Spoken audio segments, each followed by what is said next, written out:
नमस्कार, शाम के 4 बजने को हैं। आप देख रहे हैं इंडिया टीवी। आपके साथ मैं हूं पंकज भार्गव। राहुल गांधी ने आज फिर बीजेपी पर तगड़ा हमला बोला। उन्होंने अडानी के बहाने कई बार प्रधानमंत्री नरेंद्र मोदी पर निशाना साधा। राहुल गांधी ने कहा कि संसद में रहें या फिर ना रहें, लेकिन अडानी और मोदी के रिश्तों पर सवाल पूछते रहेंगे। ओबीसी के अपमान के मुद्दे पर भी उन्होंने जवाब दिया, लेकिन उन्होंने माफी मांगने से इनकार करते हुए कहा कि वो गांधी हैं, सावरकर नहीं। बीजेपी ने राहुल गांधी पर पलटवार करते हुए कहा कि राहुल गांधी के आरोप बेबुनियाद और मनगढ़ंत है। राहुल गांधी ने सदस्यता के मुद्दे पर विपक्ष के समर्थन का स्वागत किया और कहा कि हम आगे मिलकर लड़ाई लड़ेंगे, लेकिन सवाल यह है कि क्या 2024 की लड़ाई की अगुवाई कांग्रेस करेगी या फिर कोई और? क्यों उठ रहे हैं ये सवाल, देखिए इस रिपोर्ट में।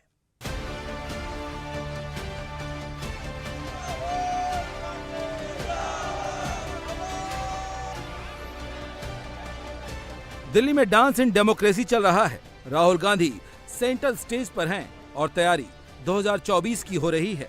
निशाने पर मोदी हैं। राहुल गांधी ने आज फिर पीएम मोदी पर अडानी के बहाने हमला बोला। मैंने पार्लियामेंट हाउस में प्रूफ देके, जो मीडिया रिपोर्ट से मैंने निकाला। फ्रीडम ऐप से सीखकर आप फलों को उगाते हैं क्या? अगर ऐसा है तो आपके फलों को 1 करोड़ फ्रीडम ऐप के जो ग्राहक हैं उन्हें बिना किसी खर्चे के आप उसे बेच सकते हैं। अडानी जी और नरेंद्र मोदी जी के रिश्ते के बारे में डिटेल में बोला। रिश्ता नया नहीं है, रिश्ता पुराना है। जब नरेंद्र मोदी जी गुजरात के सीएम बने थे तब से रिश्ता है और उसके बहुत सारे पब्लिक प्रूफ्स हैं। हवाई जहाज में मैंने फोटो दिखाई, नरेंद्र मोदी जी बड़े कंफर्ट में बैठे हुए थे अपने दोस्त, अपने मित्र के साथ। पार्लियामेंट में मैंने दिखाई। यह सवाल मैंने पूछा। फिर मेरी स्पीच को एक्सपंज किया गया। मैंने स्पीकर को डिटेल चिट्ठी लिखी, पॉइंट बाय पॉइंट, कि मैंने कहा कि एयरपोर्ट्स अडानी जी को रूल बदल के दिए गए हैं। ये लीजिए रूल की कॉपी जिसको बदला गया है। चिट्ठी लिखी, कोई फर्क नहीं पड़ा। उन्होंने 20,000 करोड़ का सवाल उठाते हुए फिर अडानी के बहाने मोदी पर हमला बोला। हिंदुस्तान में लोकतंत्र पर आक्रमण हो रहा है और इसका हमको हर रोज नए नए उदाहरण मिल रहे हैं। सवाल मैंने एक ही पूछा था,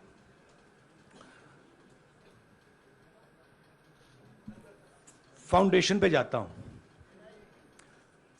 अडानी जी की शेल कंपनीज हैं,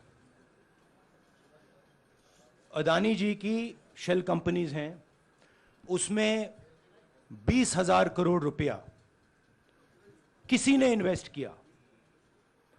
अडानी जी का पैसा नहीं है, अडानी जी का इंफ्रास्ट्रक्चर बिजनेस है, पैसा किसी और का है। सवाल यह है, ये जो 20,000 करोड़ रुपए हैं ये किसके हैं? ये सवाल मैंने पूछा। राहुल गांधी ने विक्टिम कार्ड खेला और साथ में कहा कि संसद की सदस्यता भले ही बीजेपी छीन ले, लेकिन उनकी जुबान नहीं बंद करा सकती।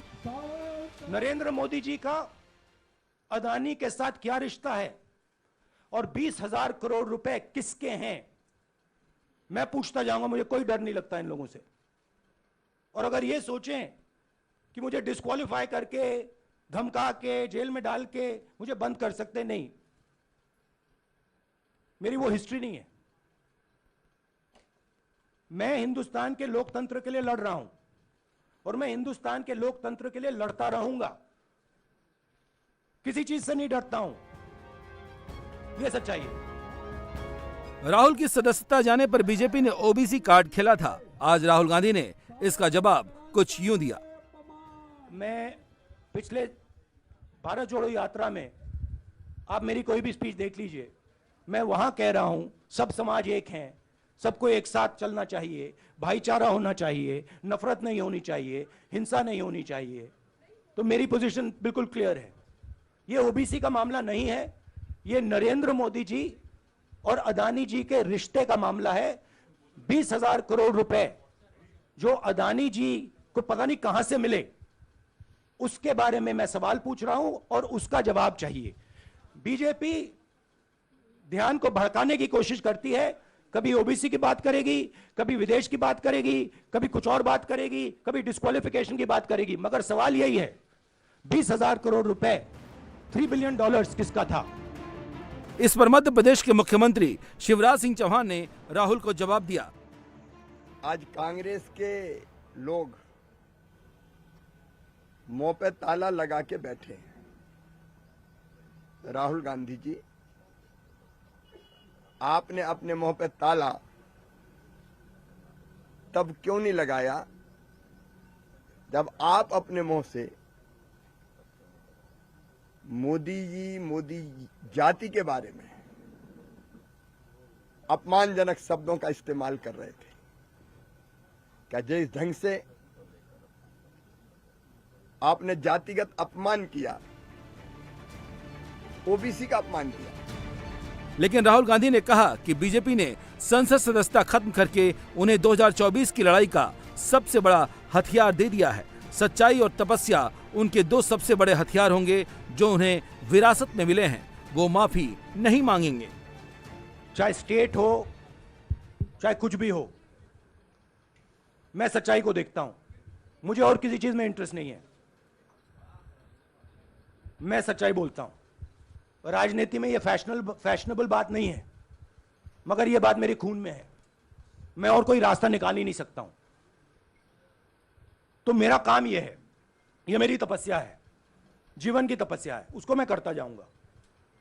चाहे मुझे डिस्क्वालीफाई करें, मारे पीटे, जेल में डाले, मुझे कोई फर्क नहीं पड़ता।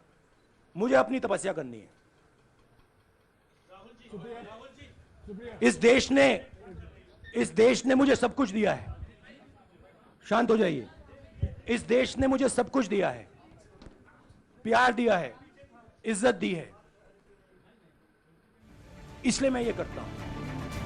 इस पर बीजेपी ने तगड़ा पलटवार किया। अपनी आदत के मुताबिक राहुल गांधी ने भटकाने की कोशिश की, गलत बयानी की और विषय पर कुछ नहीं बोले। राहुल गांधी को सजा हुई है 2019 में उनके एक भाषण पर। आज राहुल गांधी ने क्या बोला? उनका कमेंट था, मैं सोच समझकर बोलता हूं। तो राहुल गांधी ने 2019 में जो बोला था वो सोच समझकर बोले थे। मैं उन्हीं की बात को कोट कर रहा हूं। और उन्होंने क्या कहा था? ये सारे मोदी चोर क्यों होते हैं? मोदी बिहार, पूर्वी भारत, पश्चिम भारत में पिछड़े और अति पिछड़े समाज से आते हैं, सबसे बड़ी संख्या। तो श्रीमान राहुल गांधी ने पिछड़े समाज का अपमान किया था पब्लिक मीटिंग में। आलोचना करने का अधिकार है, गाली देने का अधिकार नहीं है। और राहुल गांधी ने गाली दी थी, बेइज्जत किया था, बेबुनियाद बातें की थी। तो राहुल गांधी जी, अगर आपको गाली देने का अधिकार है, एब्यूज करने का अधिकार है, तो जो पीड़ित होते हैं उनको कोर्ट में जाने का अधिकार है। वो कोर्ट में सुनवाई हुई, उनको भी अपनी बात कहने का वकील के माध्यम से मौका मिला। कोर्ट ने पूछा आप माफी मांगेंगे? उन्होंने कहा मैं माफी नहीं मांगूंगा। तब यह फैसला हुआ। सवाल राहुल की इमेज का है और कांग्रेस को लगता है कि इसी बहाने फिर से राहुल गांधी को मोदी के खिलाफ रिलॉन्च किया जा सकता है। लिहाजा कांग्रेस ने बीजेपी के खिलाफ सड़क से सोशल मीडिया तक मोर्चा खोल दिया है। कांग्रेस ने सोशल मीडिया पर डरो मत कैंपेन लॉन्च किया है। पार्टी के ट्विटर हैंडल पर इसे लगा दिया गया है। पार्टी के कार्यकर्ता इसे जमकर शेयर कर रहे हैं। कांग्रेस ने डरो मत कैंपेन के बैनर पोस्टर छपवाकर उन्हें देश भर में लगाना शुरू कर दिया है। कुछ ना कुछ आलोचना करते रहते हैं, कुछ ना कुछ अपशब्द इस्तेमाल करते हैं। ये सिलसिला पुराना है, सब पूरा देश जानता है, पूरा देश देखता है। ठीक है, उनके खिलाफ किसी जज ने किसी 2 साल का सेंटेंस नहीं दिया, उनको डिस्क्वालीफाई नहीं किया। और मेरे भाई ने क्या किया?